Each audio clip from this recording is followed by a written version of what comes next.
Hi friends, ఎలా ఉన్నారు? బాగున్నారా? ఇవాళైతే ఓ మంచి ఇన్ఫర్మేటివ్ వీడియో తోటి మీ ముందుకు వచ్చేసాను. జర్మనీలో మంత్లీ ఎక్స్పెన్సెస్ ఎలా ఉంటుంది అండ్ కాస్ట్ ఆఫ్ లివింగ్ ఎలా ఉంటుందో తెలుసుకోవాలనుకుంటే మాత్రం ఈ వీడియో ఫుల్ గా చూసేయండి. ఈ వీడియోలో అయితే కంప్లీట్ నా ఎక్స్పీరియన్స్ షేర్ చేసుకుంటున్నానండి. నేను 3 years నుంచి జర్మనీలో ఉంటున్నాను కాబట్టి అండ్ ఈ వీడియోలో 2 people కి ఎంత అవుతుందో ఎక్స్పెన్సెస్ అనేది నేను ఎక్స్ప్లెయిన్ చేస్తున్నాను. సో కొత్తగా ఎవరైనా జర్మనీకి వచ్చే వాళ్ళు ఉంటే మాత్రం ఈ వీడియో వాళ్ళకి హెల్ప్ అవుతుంది అని అనుకుంటున్నాను. సో ఇంకైతే వీడియోలోకి వెళ్ళిపోదాం. ముందైతే రెంట్ అండి. హౌస్ రెంట్ ఎలా ఉంటుందో చూద్దాం. మనకయ్యే ఖర్చులో 50 to 60% అమౌంట్ ఇక్కడే వెళ్ళిపోతుందండి. మీ అందరికీ తెలిసిందే ఇక్కడ హౌసెస్ అనేది చాలా కాస్ట్లీ అని అండ్ దొరకడం కూడా ఇంకా కష్టమే. మీరు కనుక చిన్న ప్లేసెస్ లో ఉంటే కొంచెం కాస్ట్ అనేది తగ్గుతుంది. అదే పెద్ద సిటీస్ లైక్ ఫ్రాంక్ఫర్ట్ కానీ మ్యూనిక్ కానీ ఇలా కొంచెం పెద్ద సిటీస్ లో ఉంటే కొంచెం కాస్ట్ అనేది ఎక్కువగా ఉంటుంది. కానీ జర్మనీలో అయితే 2 room అపార్ట్మెంట్ అని పిలుస్తారు. 2 room అపార్ట్మెంట్ అంటే లివింగ్ ఏరియాని కూడా వాళ్ళు వచ్చేసి రూమ్ లాగే కన్సిడర్ చేస్తారు. మన ఇండియాలో లాగా 1 bedroom హౌస్ అంటే 1 bedroom హాల్ కిచెన్ అలా సపరేట్ చేస్తాం కదా, బట్ ఇక్కడ వేరేలాగా పిలుస్తారు. సో మనం తీసుకునేటప్పుడు 2 room అపార్ట్మెంట్ లాగే తీసుకోవాలి కదా, ఫర్నిష్డ్ అండ్ అన్ఫర్నిష్డ్ అపార్ట్మెంట్స్ లాగా ఉంటుంది అని చెప్పేసి. So most of the houses జర్మనీలో వచ్చేసి అన్ఫర్నిష్డ్ లాగే ఉంటుందండి. కొన్ని ప్లేసెస్ లో వచ్చేసి ఏ ఏ ఎక్విప్మెంట్ అనేది ఇవ్వరు వాళ్ళు. మేబీ కిచెన్ అప్లయన్సెస్ కావచ్చు, బెడ్ కావచ్చు, వాషింగ్ మిషన్ ఏమీనే వాళ్ళు ప్రొవైడ్ చేయరు. ఓన్లీ ఎంటీ హౌస్ ఇచ్చేస్తారు. మనమే అన్ని కావాల్సింది తీసుకోవాలి.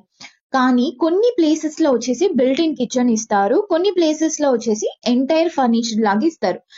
లక్కీలీ ఏంటంటే మేమున్న హౌస్ అయితే ఎవ్రీథింగ్ వాళ్ళే ఇచ్చేసారు అండ్ మేమేమీ పర్చేస్ చేయలేదు. బెడ్ కావచ్చు, కిచెన్ కావచ్చు, వాషింగ్ మిషన్, డ్రైయర్ అన్నీ వాళ్ళు ప్రొవైడ్ చేసేసారు. సో ఇలా ఉన్నప్పుడు ఏమంటే కొంచెం ఎక్స్పెన్సెస్ అనేది ఎక్స్ట్రాగానే ఉంటుంది. మేమున్న హౌస్ అయితే 55 square meter అండి. 1000 euros పే చేస్తున్నాం only for house. No internet, no electricity, ఏది ఇంక్లూడెడ్ కాదు. సో అన్నీ ఎక్స్ట్రానే. ఓన్లీ హౌస్ కి 1000 euros. మేమైతే ఇది వచ్చినప్పుడు చాలా హౌసెస్ వెతికాము. హౌస్ ఫైండ్ అవుట్ చేసేది చాలా కష్టం అండి ఇక్కడ. సో మనకి ఇందులో చూస్ చేసుకునే ఆపర్చునిటీ అనేది ఉండదు. సో మేము వచ్చిన టైంకి మాకు ఇది లక్కీలీ దొరికింది కాబట్టి మేము గ్రాప్ చేసేసుకున్నాం. సో మీకైతే ఈ రెంట్ మీద ఒక ఐడియా అనేది వచ్చిందనే అనుకుంటున్నాను. చిన్న సిటీస్ లో అయితే 1000, 1100 అలా ఉంటుంది. కొంచెం పెద్ద సిటీస్ లో అయితే 55 square meter, 60 అలా ఉంటే 1500 వరకు అనేది రెంట్ ఉంటుంది. పెద్ద సిటీస్ అంటే ఎగ్జాంపుల్ మ్యూనిక్ కావచ్చు, ఫ్రాంక్ఫర్ట్ మెయిన్ రీజియన్ కావచ్చు, సిటీ సెంటర్ లో అయితే కొంచెం ఎక్స్పెన్సివ్ గానే ఉంటుంది. సో నెక్స్ట్ అయితే ఎలక్ట్రిసిటీ అండ్ ఇంటర్నెట్. ఆల్రెడీ చెప్పాను కదా, కొన్ని ప్లేసెస్, కొన్ని హౌసెస్ కి ఎలక్ట్రిసిటీ అనేది ఇంక్లూడ్ చేస్తారు. But most of the houses in Germany వచ్చేసి ఎలక్ట్రిసిటీ ఇంక్లూడ్ చేయరు. ఎందుకంటే ఇక్కడ కోల్డ్ కాబట్టి మనం కొన్నిసార్లు హీటింగ్ అనేది ఎక్కువ యూస్ చేస్తాం, తక్కువ యూస్ చేస్తాం. డిపెండ్స్ ఆన్ ద ఫ్యామిలీ, వాళ్ళ నీడ్స్ ని బట్టి ఉంటుంది. So most of the owners ఏంటంటే ఎలక్ట్రిసిటీ అనేది ఇంక్లూడ్ చేయరు. మేమైతే అరౌండ్ 60 euros పర్ మంత్ ఎలక్ట్రిసిటీకే పే చేస్తున్నామండి. అండ్ ఇది ఎలా ఉంటుందంటే డిపెండ్స్. మనం ఎవ్రీ మంత్ పే చేసేలాగా ఉంటే ల్యాండ్ లార్డ్ కి పే చేసేస్తాం, లేదంటే 6 months కి 1 year వన్స్ వచ్చేసి ఓవరాల్ బిల్ వచ్చిన తర్వాత పే చేయొచ్చు. బట్ అది వచ్చేసి మనం కమ్యూనికేషన్ విత్ ఓనర్స్ బేస్ చేసుకొని ఉంటుంది. మేమైతే ఎవ్రీ మంత్ 60 euros అనేది ఓనర్ కి పే చేసేస్తాము. అండ్ ఇయర్ ఎండ్ కి టోటల్ బిల్ వచ్చిన తర్వాత ఇన్ కేస్ ఎక్స్ట్రా అయితే మళ్ళీ ఎక్స్ట్రా పే చేయాలి, లేదా తక్కువ అయితే మనకి రీఫండ్ అనేది ఇచ్చేస్తారు. అది ఒక్కటి ఎలక్ట్రిసిటీ. నెక్స్ట్ తీసుకుంటే ఇంటర్నెట్ అండి. ఇంటర్నెట్ కూడా సేమ్, డిపెండ్స్ ఆన్ ద మీకు ఎంత జీబీ కావాలి అన్న బేస్ చేసుకొని ఉంటుంది. ఇక్కడ వైఫై అనేది బయట అంత ఈజీగా దొరకదండి, చాలా కష్టం. అండ్ ఇంటర్నెట్ ఛార్జెస్ కూడా చాలా ఎక్స్పెన్సివ్. మేము O2 అని ఇంటర్నెట్ బ్రాండ్ తీసుకున్నాము. ఇది వచ్చేసి అరౌండ్ 50 euros పే చేస్తున్నాము. ఎందుకంటే మేము టీవీ కావచ్చు, నేను వర్క్ ఫ్రమ్ హోమ్ కాబట్టి నాకు వైఫై హై జీబీ కావాలి కాబట్టి నేను కొంచెం స్పీడ్ ఉన్న ఇంటర్నెట్ తీసుకున్నాము. సో ఉన్న బ్రాండ్స్ లో మాకైతే O2 అనేది కొంచెం బెస్ట్ అనిపించింది. అండ్ ఇంకా ఇంటర్నెట్ ప్యాకేజెస్ తీసుకుంటే ఇది మొబైల్ కూడా యూజ్ చేసుకోవచ్చు అండి. అంటే సిమ్ ఉంటుంది కదా, సేమ్ ఫర్ ఎగ్జాంపుల్ మా హస్బెండ్ వచ్చేసి O2 సిమ్ పెట్టుకున్నారు. సో తనకి ఇంటర్నెట్ కూడా అదే అమౌంట్ లో అనేది వచ్చేస్తుంది. నేను వేరే సిమ్ పెట్టుకున్నాను కాబట్టి నేను మళ్ళీ వచ్చేసి ఇంకో €10 పెట్టి లెస్ జీబీ అంటే 5 GB అలా ఉండేది తీసుకుంటాను. బికాస్ బయట వెళ్ళినప్పుడు అప్పుడు ఇంటర్నెట్ కావాలని. సో అరౌండ్ €60 ఇంటర్నెట్ కే పోయేస్తుందండి. నెక్స్ట్ వచ్చేసి గ్రాసరీస్ అండి.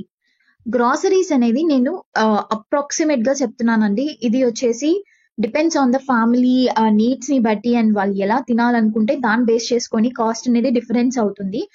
For me for example 3 years నుంచి మేము ఉంటున్నాం కాబట్టి ఎవ్రీ మంత్ ఎంత అవుతుందో ఒక అందాజాగా చెప్తున్నాను. ఫర్ అస్ వచ్చేసి €300 to €350 ఫర్ ఫుడ్ అవుతుంది ఫర్ 2 people. అంటే మేమైతే బయట ఎప్పుడు తినమండి. మోస్ట్ ఆఫ్ ద టైమ్స్ ఇంట్లోనే తింటాము. అంటే ఇంట్లోనే ప్రిపేర్ చేసుకుంటాం కాబట్టి కాస్ట్ అనేది కొంచెం డిఫరెన్స్ ఉంటుంది. అండ్ మేము వచ్చేసి నాన్ వెజిటేరియన్. వీక్లీ ట్వైస్ అయినా మేము నాన్ వెజ్ తీసుకుంటాం కాబట్టి కాస్ట్ దాన్ని బేస్ చేసుకొని కూడా ఉంటుంది. ఇన్ కేస్ మీరు వెజిటేరియన్ అయితే కాస్ట్ కొంచెం తక్కువ అవ్వచ్చు. అండ్ ఇండియన్ ఫుడ్ తినాలనుకుంటే మాత్రం కొంచెం కాస్ట్ ఎక్కువ అవుతుంది. ఇండియన్ గ్రాసరీస్ అన్ని ఇక్కడ కొంచెం కాస్ట్లీ అండి.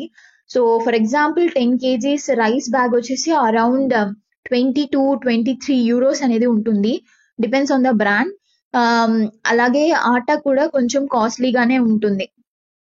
ఇన్ కేస్ మీరు కనుక జర్మన్ సూపర్ మార్కెట్ లో దొరికే వెజిటేబుల్స్ కావచ్చు, ఇక్కడ దొరికే ఐటమ్స్ తోటి మీరు తినడానికి ట్రై చేస్తే మాత్రం తక్కువ అవుతుంది.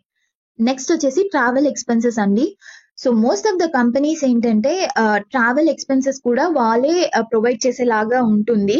బట్ ఇప్పుడైతే ప్రెసెంట్ ఏ కంపెనీస్ అలా చేయట్లేదు. ఎందుకంటే డాయిచ్లాండ్ టికెట్ వచ్చిన తర్వాత most of the companies travel expenses ఇవ్వట్లేదు.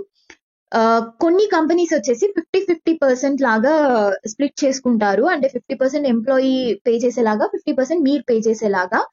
సో ఇలా తీసుకుంటే కనుక పర్ మంత్ వచ్చేసి €58 డాయిచ్లాండ్ టికెట్ మనం పర్చేస్ చేసుకునేలాగా ఉంటుంది. ముందు 49 ఉండింది, ఇప్పుడు January 1st నుంచి €58 అయిపోయింది. సో ఇలా తీసుకుంటే 2 people కి €116 అంటే €116 ట్రావెల్ ఎక్స్పెన్సెస్ కి అవ్వాలి.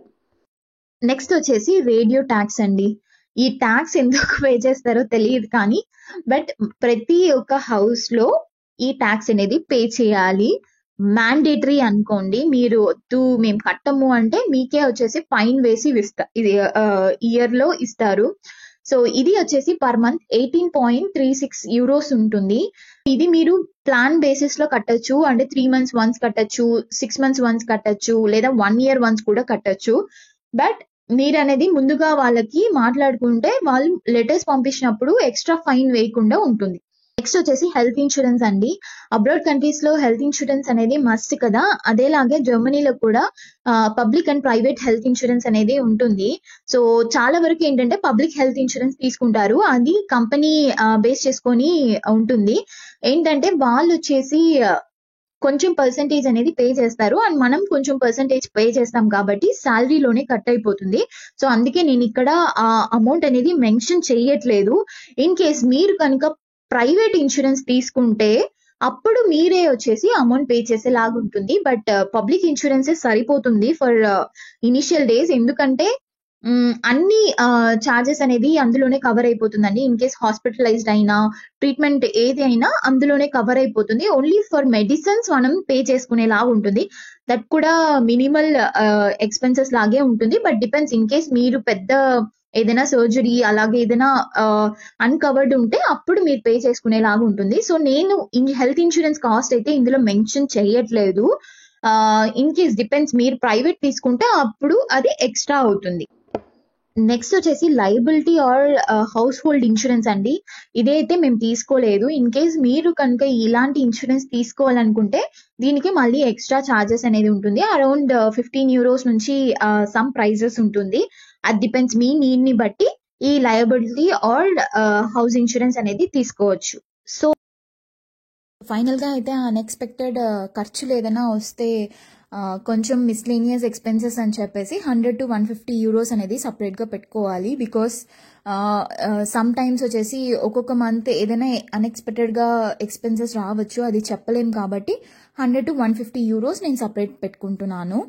సో ఫైనల్గా అయితే అన్ని ఎక్స్పెన్సెస్ నేను కవర్ చేశానండి. అంటే ఒక ఐడియా వచ్చిందనే అనుకుంటున్నాను. సో ఫర్ అస్ మాకైతే per month minimum 1600 to 1700 euros అనేది ఖచ్చితంగా కావాలి for all this expenses. So ఇది వచ్చేసి depends on each family, different ఉంటుంది. కానీ మీకు ఒక ఐడియా వచ్చిందనే అనుకుంటున్నాను. సో కొత్తగా ఎవరైనా జర్మనీకి వచ్చే వాళ్ళు ఉంటే మాత్రం ఈ వీడియో హెల్ప్ అవుతుంది అనుకుంటున్నాను. ఒక బ్రీఫ్ ఐడియా, మీకు తెలిసిన వాళ్ళు కావచ్చు, మీ ఫ్రెండ్స్ ఎవరైనా జర్మనీకి రాబోతున్నారంటే ఈ వీడియో షేర్ చేయండి, యూస్ఫుల్గా ఉంటుందని అనుకుంటున్నాను. సో ఇంకా ఇలాంటి వీడియోస్ నెక్స్ట్ అప్కమింగ్లో ఖచ్చితంగా జర్మనీ రిలేటెడ్ చేస్తాను. సో సపోర్ట్ చేయండి. మీకు కనుక ఈ వీడియో నచ్చినట్లయితే ఒక లైక్ చేసి, షేర్ చేసి, సబ్స్క్రైబ్ చేసుకోండి. నాకు మోటివేషనల్గా ఉంటుంది నెక్స్ట్ వీడియోస్ చేయడానికి.